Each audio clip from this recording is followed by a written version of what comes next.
Kumusta mga guys? Andito na naman tayo sa channel ko. Ang pag-uusapan natin ngayon ay tungkol sa kung paano mag-vlog gamit ang cellphone lang. Yun, pag-uusapan natin siya. Nga pala, Happy New Year sa lahat. At saka welcome sa mga bago pa lang sa channel ko, sa mga nanonood. Sa mga hindi pa nagsasubscribe, please subscribe na po kayo. May malalaman po kayo dito kahit konti. Meron din naman matututunan dito sa channel ko. So sana po i-subscribe nyo po ako, like and share, ganun po. Yun nga po, ang pag-uusapan natin dito tungkol sa paano nga ba mag-vlog gamit ang cellphone lang. Yun. Bali may 6 na tips po ako.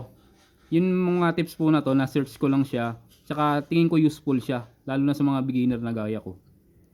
Ayun nga po, ang tip number 1 po. Ang kailangan nating gawin ay yung tinatawag na framing. Ano nga ba yung framing? Yung framing na tinatawag, dapat yung yung pagkuha mo ng video, maayos yung angulo. Yun nga, maayos yung angulo, tapos iwasan nating mag-video ng naka-portrait yung pataas kasi ang mangyayari doon kapag naka-portrait yung videos mo, pagka plinay mo siya, magkabilang side ng video mo may black, sa left and right may black siya.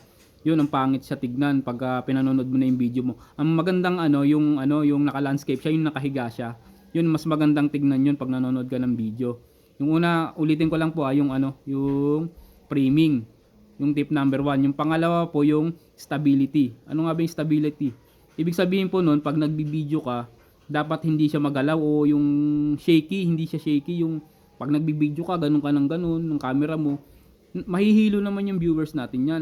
Maaasar yun, okay? Hindi ka na panonoorin sa susunod nun, sabihin nun, ba't na ina-upload nito? Pampahilo ba to? O tutorial ba to? Pinapakita o ano? Dapat siya, steady siya. Yun nga sila, stability, ibig sabihin stable yung pinaglalagyan mo ng camera.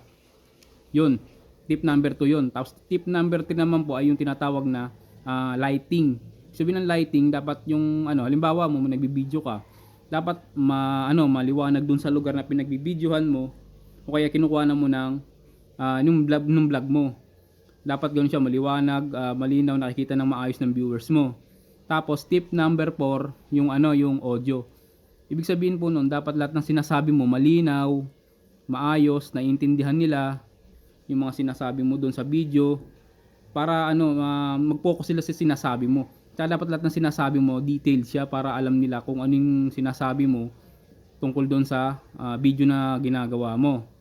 Tapos yung tip number 5, yung yung ano nga ba yun? Yung editing. May kopya kasi ako binabasa ko lang din. Editing software. Actually wala akong masyadong alam doon, nabasa ko lang din. Ibig sabihin nun, dapat yung bago tayo mag-upload, malaking factor din yung ini-edit natin yung videos natin, kasi pag na-edit nga naman talaga siya, maganda siya. Maganda yung kalalabasan ng video mo, hindi lang basta natin ina-upload. Hindi kang kagaya nun sa akin, walang edit to, kasi nga sabi ko sa mga vlog ko, bago lang din ako. Wala pa akong masyadong alam sa pag-i-edit. Actually wala talaga akong alam doon. Kaya ang ginagawa ko, nag-upload lang din agad ako. Pero yun nga yung sinasabi ko, dapat ini-edit muna siya bago natin i-upload. May alam po akong 2 apps na pwede nyong i-download para mas maganda yung kalalabasan ng vlogs nyo, mga videos nyo, before nyo siya i-upload. Yung KineMaster tsaka yung iVideo. Malaking tulong po yan, lalo na sa mga kagaya ko na beginner. Marami po siyang features doon para ma-edit natin yung video natin, para mas mapaganda yung mga effects, mga ganon. Para pag pinanood ng viewers natin, mas maganda siyang panoorin. Yun nga, mas maganda siyang makita ng mga tao, ganon.